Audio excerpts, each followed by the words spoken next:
July 6 నాడు చంద్రబాబు నాయుడు గారిని ప్రగతి భవన్ పిలిచినావు. పిలిచి విభజన సమస్యలు కూర్చొని మాట్లాడుకుంటాం, పరిష్కరిస్తాం అన్నావు. ఇవాళ జూలై 16, ఏడాది మీద 10 రోజులైంది. ఒక్కటైనా పరిష్కరించినవా?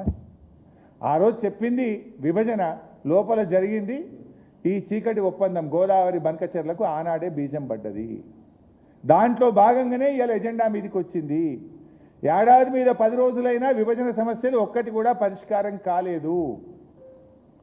నువ్వు ఇవాళ కూడా కమిటీకి తల ఊపి తెలంగాణకు అన్యాయం చేసినావు. నువ్వు ఇప్పుడు ప్రజలకు తేటతెల్లమైంది, నిజం నిప్పు లాంటిది. ఆంధ్రప్రదేశ్ మంత్రి గారు నిమ్మల గారు కుండ బద్దలు కొట్టినట్టు గోదావరి బంకచెర్ల మీద చర్చ జరిగింది అని స్పష్టంగా చెప్పారు. ఇది agenda, this is official agenda. ఇది ఢిల్లీలో కేంద్ర ప్రభుత్వం యొక్క ఎజెండా కాపీ. ఇది అందులో ఫస్ట్ ఐటమే గోదావరి బంకచెర్ల ఉంది. రేవంత్ రెడ్డి బుకాయిస్తాడు, చర్చనే జరగలేదు, చర్చ జరిగినప్పుడు ఆత్మనే ముచ్చట ఎక్కడ వస్తుంది అంటాడు. మరి ఇది ఇప్పటికైనా నిజాయితీగా చెప్పు.